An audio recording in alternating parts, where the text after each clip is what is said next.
মাজারকে বৈধ করার জন্য জাল হাদিসের ডিপু কফিলউদ্দিন সালেহী ইমাম শাফি রহিমাহুল্লাহর উপরে কিভাবে মিথ্যাচার করছে দেখুন। মাজারে যাওয়া নিষেধ না, যদি নিষেধই হতো তাহলে ইমাম শাফি রহমতুল্লাহ আলাইহির মতো এত বড় ইমাম, যিনি কিতাবুল হাদিসের বিশাল কিতাব তিনি লিখেছেন, সেই ইমাম শাফি রহমতুল্লাহ আলাইহি ইমাম আবু হানিফার মাজারের কাছে তিনি আসতেন না। তিনি বলছেন, ইন্নী আতাবাররাকু বিকবরি নুমান ইবনে সাবিত, আমি ইমাম আবু হানিফার কবর থেকে আমি সেখান থেকে নেয়ামত অর্জন করি, বরকত অর্জন করি। আমি যখন কোন দোয়া আল্লাহর দরবারে কবুল করার ব্যাপারে আমি যখন চিন্তিত হই, তখন ইমাম আবু হানিফার কবরের পাশে গিয়ে যে দোয়াটাই করি সে দোয়াটি কবুল হয়ে যায়। নাউজুবিল্লাহ মিন যালিক। সম্মানিত প্রিয় ভাইরা, ইমাম শাফি রহিমাহুল্লাহর উপরে শুধুমাত্র মাজারকে জায়েজ করার জন্য ইমাম শাফি রহিমাহুল্লাহর উপরে কিভাবে মিথ্যাচার করলো। আমি যে তাকে বলি পীর ও মাজার পূজারী এবং জাল হাদিসের ডিপু, এমনি বলি না। বর্তমান সময়ের সবচেয়ে নিকৃষ্ট মিথ্যাচার ব্যক্তি হলো এটা, যিনি হাদিসের নামে বানোয়াট মিথ্যা কথা বলে বেড়াচ্ছে। মাজারকে জায়েজ করার জন্য ইমাম শাফি রহিমাহুল্লাহর নামকে ব্যবহার করেছে, মাজারকে জায়েজ করার জন্য ইমাম আবু হানিফা রহিমাহুল্লাহর নামকে এই ব্যক্তিটা ব্যবহার করেছে। অথচ ইমাম আবু হানিফা রহিমাহুল্লাহ বলেছেন, আল্লাহকে বাদ দিয়ে অন্য কারো মাধ্যমে চাওয়াকে আমি ঘৃণা করি। তিনি কত সুন্দর কথা বলেছেন, আল্লাহকে বাদ দিয়ে অন্য কারো মাধ্যমে চাওয়াকে আমি ঘৃণা করি। এটি এসেছে দুরুল মুখতার সহ একাধিক কিতাবে। এবার ইমাম শাফি রহিমাহুল্লাহর উপরে যে অভিযোগটা করা হচ্ছে দেখেন, কাউসারি যে বলেছেন ইমাম শাফি ইমাম আবু হানিফা রহিমাহুল্লাহ এর ওসিলায় তার কবরের নিকট বরকত গ্রহণ করেছেন এবং আল্লাহর কাছে চেয়েছেন। কথাটি কে বলেছে? কাউসারি একজন ব্যক্তি, ইমাম শাফি রহিমাহুল্লাহ বলে নাই। অথচ এই পীর ও মাজার পূজারী ইমাম শাফি রহিমাহুল্লাহর উপরে কিভাবে দোষটা চাপিয়ে দিল, যে ইমাম শাফি রহিমাহুল্লাহ নিজে বলেছেন আমি সেখানে গিয়ে আবু হানিফার মাধ্যমে আল্লাহর কাছে দোয়া করেছি, আমার দোয়া কবুল হয়েছে। নাউজুবিল্লাহি মিন যালিক। এ মর্মে বর্ণিত কথাটি সম্পূর্ণ ডাহা টাটকা কাঁচা মিথ্যা কথা। কারণ তার সূত্রে ওমর বিন ইসহাক নামে এক ব্যক্তি আছেন, যার সম্পর্কে কিছুই জানা যায় না, তিনি মাজহুল, অপরিচিত। এজন্য ইমাম ইবনু তাইমিয়া রহিমাহুল্লাহ বলেছেন যে এটি ইমাম শাফি রহিমাহুল্লাহর উপরে চরম মিথ্যাচার করা হয়েছে, ইমাম শাফি রহিমাহুল্লাহর উপরে চরম মিথ্যা আরোপ করা হয়েছে। ইবনু তাইমিয়া রহিমাহুল্লাহ ইক্তিজাউস সিরাতিল মুস্তাকিম গ্রন্থে বলেন এটি সুস্পষ্ট মিথ্যা আরোপ, মিথ্যাচার। কারণ ইমাম শাফি রহিমাহুল্লাহ হিজাজ, ইয়ামান, শাম, ইরাক, মিশর ভ্রমণকালে বহু নবী, সাহাবী ও তাবিঈনের কবর দেখেছেন, যারা ইমাম আবু হানিফা ও তার ন্যায় আলেমগণের চেয়ে বহু গুণে উত্তম। তা সত্ত্বেও তিনি তাদের কারো নিকট দোয়া না করে শুধু ইমাম আবু হানিফার নিকট দোয়া করলেন। এছাড়াও ইমাম আবু হানিফার কোনো শিষ্য থেকেও এরূপ প্রমাণিত হয়নি যে ইমাম শাফি রহিমাহুল্লাহ ইমাম আবু হানিফার কবরে বা মাজারে এসে এভাবে দোয়া করেছেন।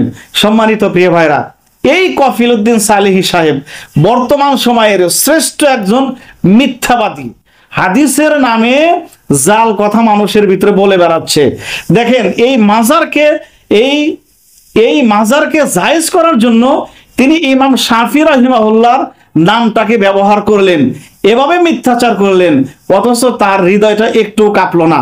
সম্মানিত প্রিয় ভাইরা, এই সমস্ত লোকদের কারণেই কিন্তু পৃথিবীতে মুসলমানদের ভিতরে শিরকের আগমন ঘটেছে বা শিরিক প্রবেশ করেছে। দুনিয়ার প্রথম শিরক সংগঠিত হয়েছিল হযরত নূহ আলাইহিস সালামের কওমের ভিতরে, আর তা হয়েছিল সৎ ও বুজুর্গ লোকদের প্রতি তাদের অতিমাত্রায় ভালোবাসা ও সম্মান প্রদর্শনের মাধ্যমে। এই মানুষটাও মাজারকে বৈধ করার জন্য, জায়েজ করার জন্য ইমাম শাফি রাহিমাহুল্লাহর নাম যখন ব্যবহার করেছে, স্টেজে এবং অডিয়েন্সে সামনে যারা ছিল সবাই এক বাক্যে বিশ্বাস করেছে যে মাজারে যাওয়া জায়েজ এবং মাজারে যিনি শুয়ে আছেন মৃত মানুষটা, তার মাধ্যমে চাওয়া জায়েজ। কিভাবে মিথ্যাচার করে? মাত্র 2-4টা টাকার জন্য, একটু ভাতের জন্য, একটু হালুয়া রুটির জন্য। সম্মানিত প্রিয় ভাইরা, আল্লাহ রাব্বুল আলামিন বলেন, আউযু বিল্লাহি মিনাশ শাইতানির রাজিম, ওয়া ক্বালু লা তাযারুন্না আলিহাতাকুম ওয়া লা তাযারুন্না ওয়াদ্দা ওয়া লা সুআআ ওয়া লা ইয়াগুসা ওয়া ইয়াউক ওয়া নাসরা। সূরা নূহ 23 নম্বর আয়াত। মানে নূহ আলাইহিস সালামের কওমের লোকেরা যে কথাটি বলেছিল, আল্লাহ রাব্বুল আলামিন ওই কথাগুলো কোরআনে লিপিবদ্ধ করে আমাদেরকে জানিয়ে দিলেন, তোমরা তোমাদের উপাস্যদের ত্যাগ করো না, আর তোমরা ওয়াদ, সুয়া, ইয়াগুস, ইয়াউক এবং নাসরকে ত্যাগ করো না। এই আয়াতের ব্যাখ্যায় ইবনে আব্বাস রাদিয়াল্লাহু তাআলা আনহু বলেন, এই আয়াতে যে কটি নাম এসেছে এগুলো নূহ আলাইহিস সালামের কওমের বুজুর্গ লোকদের নাম। তাদের মৃত্যুর পর শয়তান ওই কওমের লোকদের প্ররোচিত করলো, তারা যেন ওই সব বুজুর্গ যেসব আসনে বসতেন সেখানে তাদের প্রতিমা বানিয়ে রাখে এবং তাদের নামে ওগুলোর নামকরণ করে। তারা তাই করলো, তবে এগুলোর উপাসনা হতো না। এসব লোকের মৃত্যুবরণের পর ক্রমান্বয়ে তাওহীদের জ্ঞান বিস্মৃত হলো, তখন এগুলোর উপাসনা ও পূজা হতে লাগলো। হাদিস বুখারী।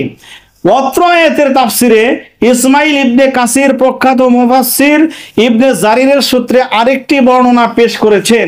তা হলো, মুহাম্মদ বিন কাইস বলেন, আয়াতে উল্লিখিত ব্যক্তিগণ আদম আলাইহিস সালাম ও নূহ আলাইহিস সালামের মাঝামাঝি সময়ের বুজুর্গ ও নেক বান্দা ছিলেন। তাদের ছিল অনেক অনুসারী। তারা যখন মৃত্যুবরণ করলেন তখন তাদের অনুসারীগণ নিজেরা বলা বলি করলো, আমরা যদি এসব বুজুর্গের ছবি বানিয়ে নেই তাহলে তাদের স্মরণ করে ইবাদতের প্রতি আমরা আরো বেশি উৎসাহ বোধ করব। এ ধারণায় তারা বুজুর্গদের ছবি তৈরি করলো। এসব অনুসারীদের মৃত্যুর পর শয়তান তাদের বংশধরদের এ প্ররোচনা দিল বা ধোঁকা দিল যে তোমাদের পূর্বপুরুষরা এদের উপাসনা করত, এদের মাধ্যমে বৃষ্টির জন্য ফরিয়াদ করত। এভাবে তারা এদের উপাসনা করতে লাগলো। এভাবেই মানব সমাজে শিরকের আবির্ভাব ঘটলো। সম্মানিত প্রিয় ভাইরা, কপিলউদ্দিন সালেহীদের মতো মৌলবী যতদিন পর্যন্ত পৃথিবীতে থাকবে শিরক মুসলিম সমাজ থেকে নিশ্চিহ্ন হবে না। কারণ এরা একটু হালুয়া রুটি 2-4টা টাকার জন্য কিভাবে হারামকে হালাল করতেছে এবং মাজারকে বৈধ করার জন্য ইমাম শাফি রাহিমাহুল্লাহর উপরে কিভাবে মিথ্যাচার করলেন। সম্মানিত প্রিয় ভাইরা, আপনাদের জ্ঞান আছে, আপনাদের বিবেক আছে, বুদ্ধি আছে, বিন্দু পরিমাণ আপনারা যদি কোরআন হাদিস স্টাডি করেন, গবেষণা করেন, তাহলে সে যে একজন ধোঁকাবাজ এটা আপনারা নিজেরাই বুঝতে পারবেন। সম্মানিত প্রিয় ভাইরা, মাজারে যাওয়া হারাম, হারাম, হারাম। মাজারে যিনি শুয়ে আছে তার ক্ষমতা নাই আপনাকে কোনো কিছু দেওয়া, তার মাধ্যমে চাওয়া মানে আল্লাহর সাথে অন্য কাউকে শরীক করা। অথচ রাসূলুল্লাহ সাল্লাল্লাহু আলাইহি ওয়াসাল্লাম বলেছেন, আকরাবু মা ইয়াকুনুল আবদু মির রাব্বিহি ওয়া হুয়া সাজিদুন ফাআকসিরুদ দুআ।